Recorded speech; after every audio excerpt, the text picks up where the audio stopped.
A very warm welcome to this Mastering the Game of Life podcast, where your host, Paul D. Lowe, embraces many crucial conversations that compassionately contribute towards living a better life. Paul's intention is very simple: to help get people's inspirational messages and transformational stories out into the world so others may benefit. Hello listeners, and welcome to this Mastering the Game of Life podcast episode, where today I'm joined by two ladies, one from Colorado in the United States of America and the other one from California in the USA, the latter by the name of Amy Moscow and the former by the name of Dr. Kimberly Woods.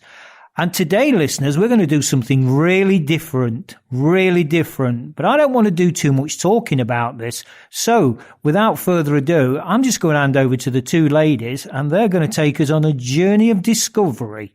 Ladies, it's over to you. Hi. So I'm Amy Moscow, co-founder of Intentional Healing Systems, and we are going to start today with a meditation, but it's a different kind of meditation. It's a meditation where you just center yourself and then you listen to the words that I'm saying. And if they feel right to you, then just agree to integrate that information.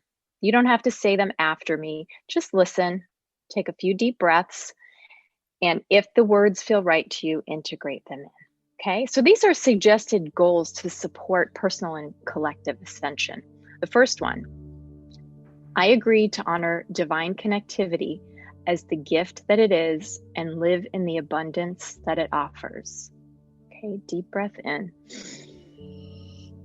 I agree to operate as a divine and responsible creator of outcomes that honor the greater good of one and all. Another deep breath. And as you're breathing in, see golden energy coming in on your breath and circulating through your lungs. I agree to embrace divine light as my power source and motivation for action that aligns with the principles of 5D. Another breath in through your nose, out through your mouth. I agree to call on the remembrance of my divine heritage and infuse pure love into all of my actions. I agree to exercise trust in my divine truth and convey that truth with conviction to benefit one and all. I agree to use my divine creativity to bring this world to higher ground for all living beings. I agree to see the reflections of divinity in myself and others as a first measure to maintain the highest possible vibrations. I agree to release any energy within me that prohibits or inhibits me from meeting my highest divine potential in any given moment going forward. And so it is. And so it is. My name is Dr. Kimberly Woods with the School of Mystical Arts, and thank you for being here today. Paul, thank you for being willing to come on the podcast so that we could talk to you today about connectivity and unity. So what made you get into podcasting? Because obviously podcasting brings people together in so many different ways. You have connected with people from all over the world with the work that you do.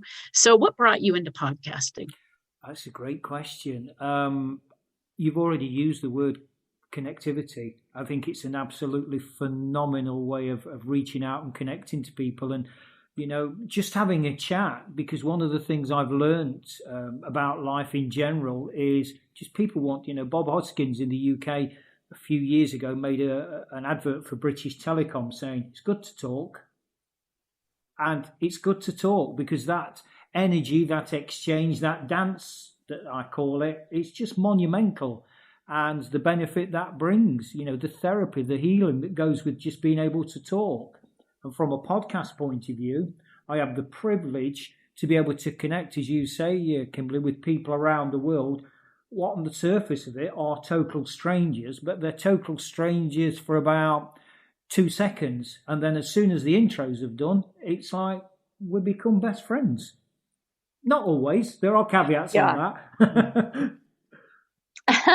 Of course, but you know, you do feel that connection, and that's part of who you are. I mean, we know each other personally, at least a little bit, right? So, and you know, there aren't any accidents when you connect with someone and you feel that energy build, then you do become familiar with each other very quickly.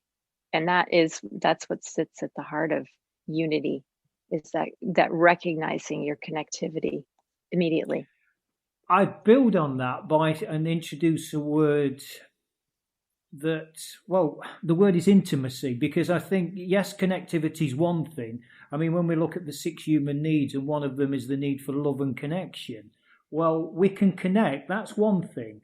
But then to go to the next level and use language like love and intimacy, I mean, at first can be a bit startling to people that may not understand what context even that's meant in.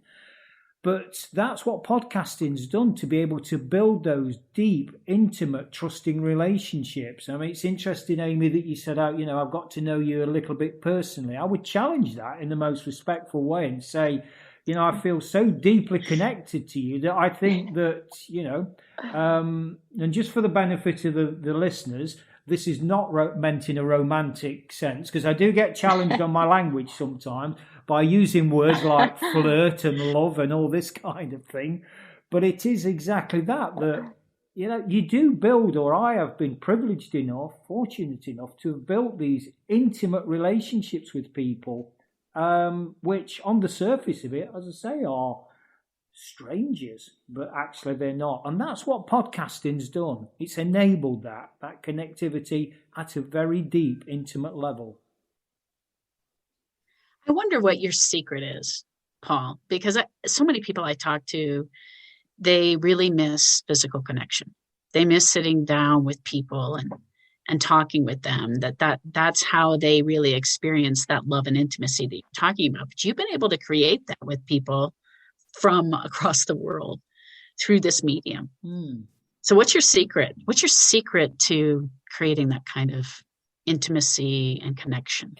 Wow. I mean, it's something I haven't been kind of overtly aware of. I mean, wow, what a great question. It's not very often I get stuck for an answer. I'm going to write this day down. Note to self, never do the on a podcast as a host. But, right, okay. What's coming to me on that, Kimberly, is I think you just be yourself. And I know that's cliched, but I think when you have got that, I mean, that's another thing with podcasts. You'll get found out very quickly. For me, it's about, look, just show up and be yourself. And if you've got that love and that, whatever it is in your heart, that compassion, that empathy, just let it come out. And that vulnerability. I know one of your fellow Americans, in my humble opinion, the great Dr. Brené Brown, and she talks about vulnerability being our strength. And so I think as a host, it's to come on and say, do you know what, guys, girls, today I don't feel good. It's being, it's being authentic and letting that heart and that vulnerability shine through and trying to empathize. I mean, I even had a conversation with a former guest once about ectopic pregnancies, would you believe? Yeah. Wow. I've had one of those, so yes, I believe it. Yeah, so, I just use that as an example to say, well, on the surface of it, people might say, well, what does he know as a guy about ectopic pregnancies? Well, okay, not a lot in technical terms, but I think irrespective of the subject matter, if you're a compassionate, loving human being, the fact that you haven't got that technical insight, because none of us know everything, whatever that may be, but that's it's massively secondary. People just want to know that they're valued. They want to know that they matter, and you really do care about them, So for me, often when I'm doing a podcast, I'll say, let's take the camera off, but I still have that, I still look at the picture as if they're in front of me. I still maintain that eye contact and that, depending on where the rhythm and the energy of the conversation is, I'm in the world with them. Yeah. Yeah. If I could make an observation here too, I know because we do know each other, right? For the viewers' benefit, we do know each other. When you do a podcast, I think you're a really active listener. And that's a lot of that's tricky. You know, that can be really tricky. A lot of times people are thinking about their next question or they're thinking about what they're going to say next, and they're not actively grounded in listening to the other person. And I think that you've mastered that. You're able to be in the moment and you're really able to listen versus thinking of what the next question is going to be or what you're going to say. And I think that really opens doors of receptivity on both sides when you're really in the moment like that. And that's an interesting observation, Amy, because going back to Kimberly's question, that probably actually feeds into the answer, in as much that, you know, I've done podcasts with quite a lot of people and they'll say, are you going to send me some questions then? No. Well, you know, I operate at a very high level and I'm not used to this approach. Well, you know, be flexible and get used to it then, because I don't honestly know what I'm going to say. The only thing I ever say is, let's create an umbrella title, a working title. Give us a steer on where our dance is going to go. The fact that it may or may not go that way, well, you know, when two people stand at the bus stop and talk or in a queue, they don't know, you know, it's that connection. It's that being present for somebody to say, do you know, I might not actually ever see you again, but this connection for 2 seconds, 5 minutes, whatever it is, this is us. This is this moment. This is my emotion, my heart to yours. And that's it, really. So that's captured really in my approach to hosting a podcast episode, where, you know, I've gone on many times and said, welcome listeners, and I've got a great guest, and you know what? We don't know what we're going to talk about.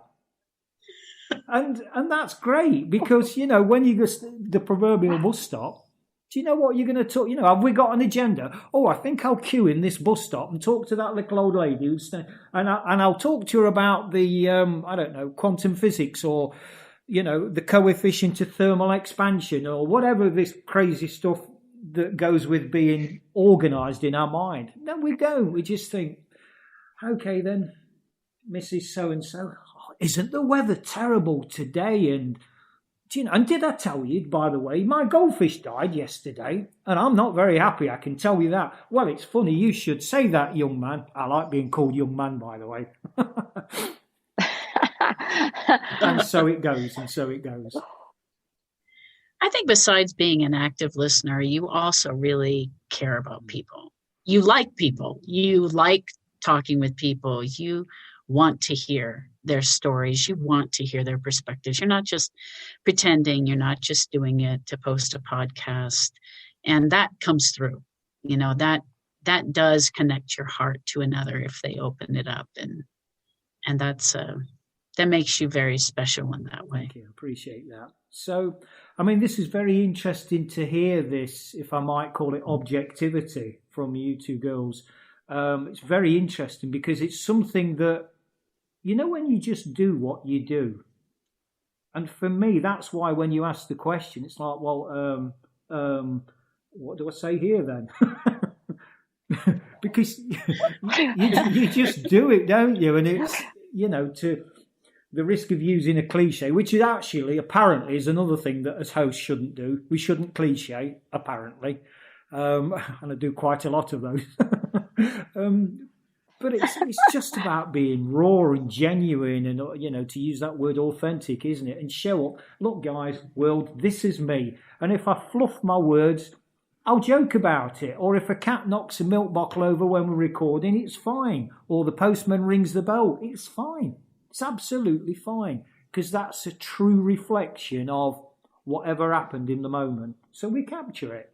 Yeah. It's interesting because my partner uses the word authentic self a lot, you know, and it's hard because we're taught from an early age to put on masks, to be something for somebody else all the time.